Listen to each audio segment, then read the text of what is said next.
Hello, this is Lila Boudry, and this is my exam and my PowerPoint for mammalogy. So getting started, three of the important evolutionary transformations from non-mammalian to mammalian evolution would be, for one, the formation of the ear. So we know that from reptiles to mammals, over time, the formation of the ear has distinctly changed. We know that we have evolved into, as well as mammals, with having these three bones of the inner ear in mammals. So the Malus, Incus, and Stapes, this is something that reptiles and birds do not have in common, and this is different for them. They only have the stapes, so over time, this is just an evolutionary benefit that we have with these extra bones that are used for this. Another one is the secondary palate. So mammals have a palate on the roof of their mouth, behind the front part of your mouth, behind your teeth. It is an arch for airflow that allows breathing while eating. And this is also very important for many mammals for their young when they are suckling and nursing from their mothers. And then the last one that I picked to talk about is limb movement. So pretty much the vertical versus horizontal kind of plane and posture and structure and that sort of thing. So most reptiles, when you think of a reptile, I always think of like lizards, frogs, amphibians, things of that sort, and how they're very close to the ground and they almost, it's like a sprawl. Their legs are sprawled out and they're crawling. And with most mammals, we're more of a vertical plane, so there's more length to our limbs, and your posture is more upright rather than these reptiles. All right, on to the next slide. Okay, so next, talking about monotremes. These first really came around during the Cretaceous period. Some similarities that they have to our other two subclasses, marsupials and placentals. So they do have three middle ear bones. This is a similarity. They lack the corpus callosum, which is this is something that is also lacking with marsupials, that connects the left and right hemispheres of the brain to allow both of them to function together. And then another similarity that they share, this is also for marsupials, the newborns are like marsupials when they're actually born before they go to the pouch, or temporary pouch. So they are altricial, which is opposite of precocial.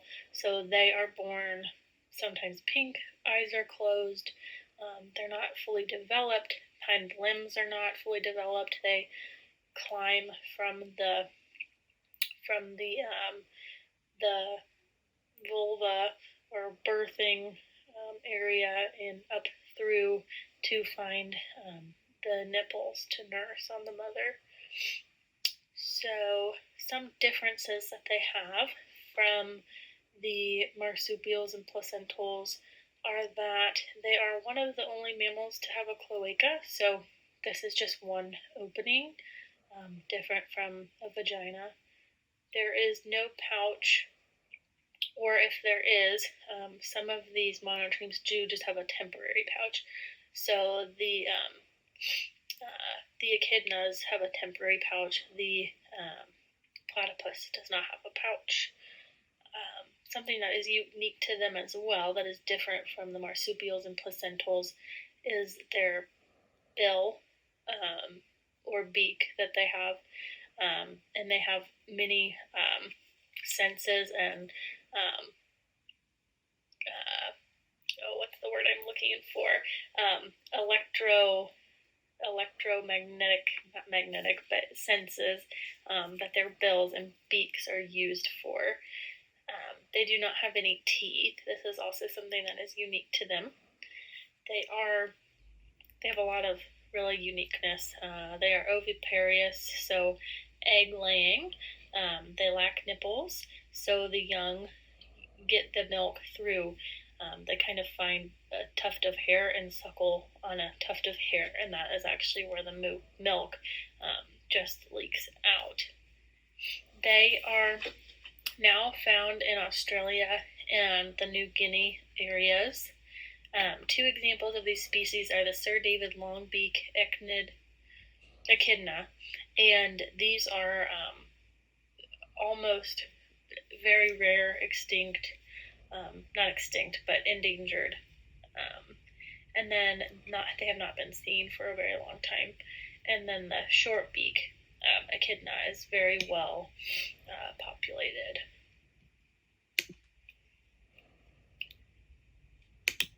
Marsupials. So these have also been around about 100 million years from the mid-Cretaceous period. Similarities that they share with monotremes and placentals would be that they have nipples to nurse their young. Another similarity is that they are located in biogeographical regions where monotremes and placentals are also found.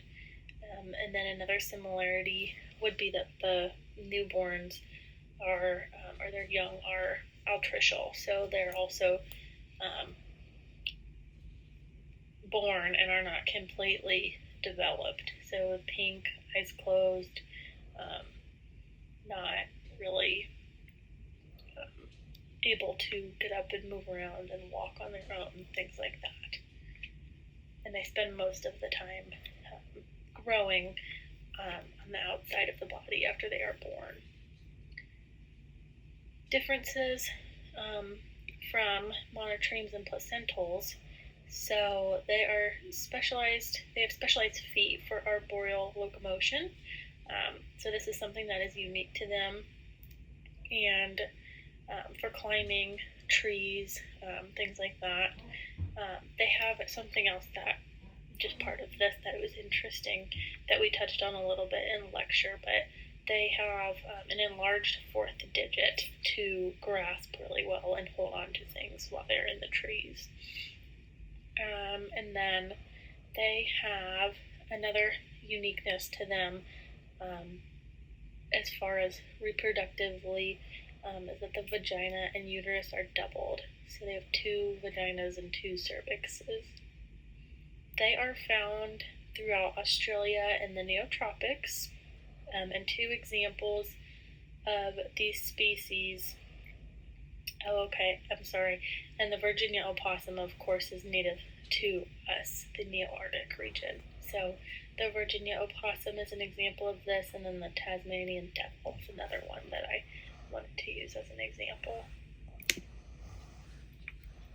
Placentals is the next group here. So they were also first discovered during the Cretaceous period. Similarities that they share with monotremes and marsupials.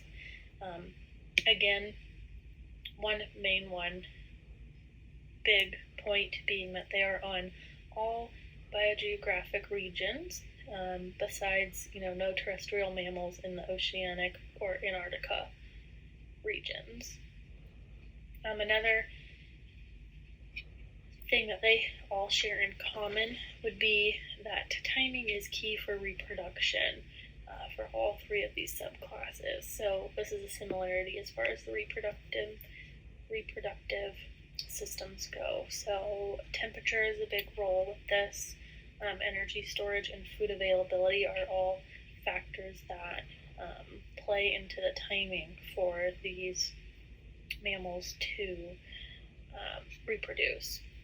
Differences that they have from the monotremes and marsupials, that they are precocial. So when they are born, they are formed, they have all of their limbs, they are usually, for the most part, up and ready to go shortly after they are born.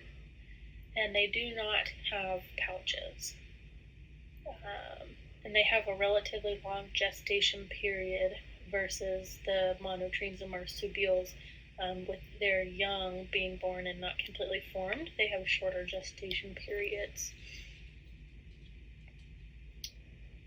They are found on all biogeographic regions, which I already kind of touched on. And then two examples of placentals would be the white-tailed deer and fox squirrels. I am from Ohio, so I went to, my undergrad was in Bowling Green State University, and so up north Ohio, northwest Ohio, and we have mini fox squirrels and black squirrels. Alright, so an important sensory organ that I am going to be discussing and why it is important is going to be hearing for mammals. So the hearing is very highly developed. 20% of mammals use hearing instead of vision. So this is important because not all mammals depend on their vision as well as you may think. So they are the only vertebrate to have an external structure to interpret sound waves. So the pinnae on the outside, it's an actual external opening from the outside of their body. Then we also have the middle ear, so this is used to regulate sound, and then we already kind of touched on this as well. Going into the malus, incus, and stapes, that reptiles only have the stapes, so this is a huge evolutionary benefit. And the inner ear is the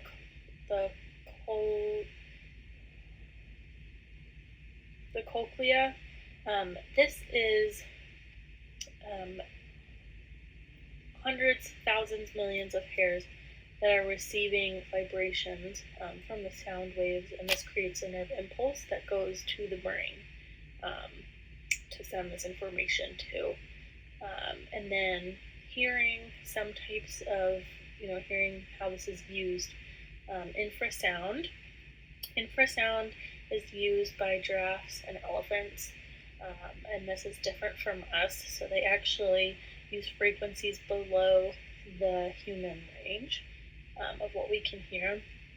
And then ultrasound are frequencies above our hearing, and two examples of mammals that do this are dolphins and bats.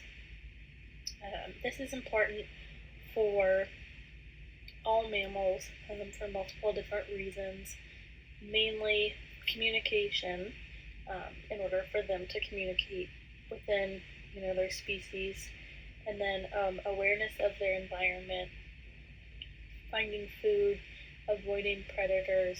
All of these things are exactly why their hearing has been so developed over the years. Alright, so going into delayed fertilization. So let's see.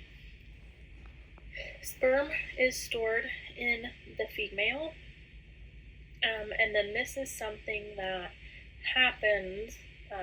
Ovulation and fertilization occur after a prolonged period of copulation. So copulation happens, and then that's about it. There's just a halt. There's, a stop in the process. So the ovulation and fertilization does not occur until after these female bats, for example, are waking up from hibernation. So this is happening so that it allows the gestation to occur as soon as they are waking up from hibernation. And my example for this is the little brown bat. The testes descend in spring, and this is due to a high increase in the testosterone levels at this time of year. And the sperm is viable for so long, I want to say up to, I believe, 200 days. And they are able to survive because the head buries into the microvilli, so the hairs of the uterus, and this supplies nutrients while they are embedded there for 200 days, up to 200 days. And then this happens and is important because this allows for the females to begin their pregnancy while they're awake and while they're back in getting nutrition and food, and so that their young can be born in the spring while it's still warm out. Delayed implantation. So this is a little bit different. So ovulation and fertilization occur. So this is happening right away versus our delayed fertilization. So this is happening, and then that is it. We're going to stop right there. Further development is temporarily stopped. So the blastocyst remains inactive in the uterus, and this can stay in the uterus unactive for up to 11 months. This is commonly seen with mammals that are recently postpartum. So if copulation occurs but the mother is already having young to nurse or care for, this is also seen with large litters. If they already have young, then they are not going to start the gestation period right away. They will wait, and this is the delayed implantation. So my example for this, something that commonly uses this strategy, is the western spotted skunk.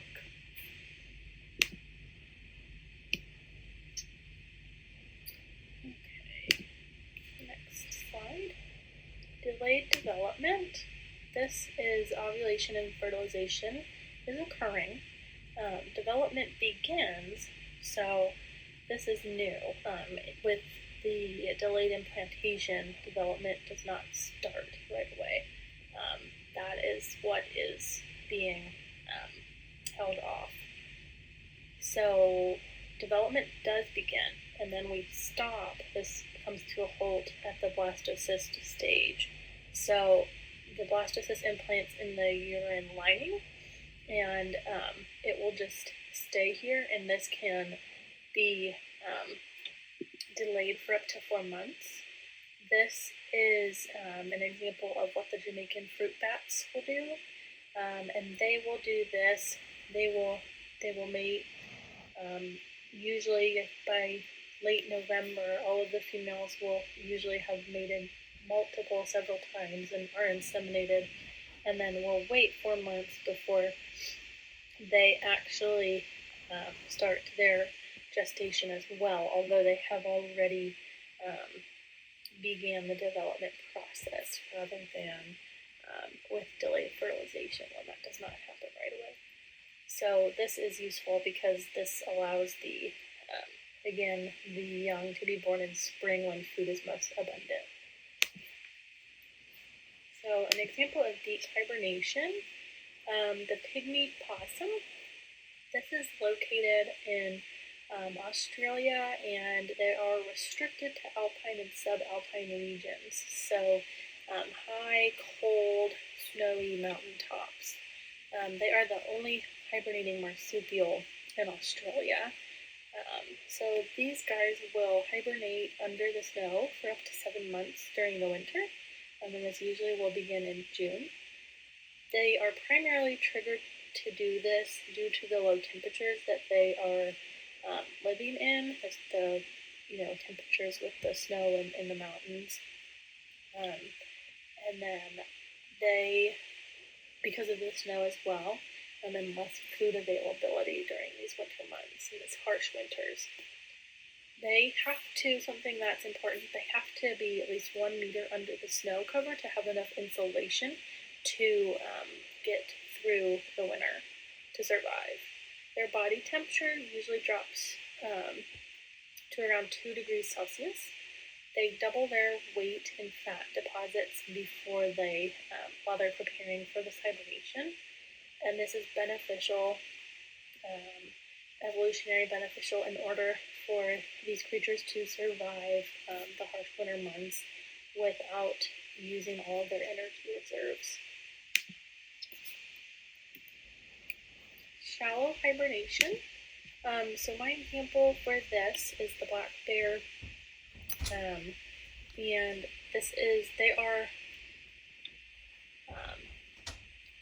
they are living in the Nearctic region, so throughout North America. They hibernate from October to April, and this usually is signaled by an internal clock, snowfall, the length of the day shortening.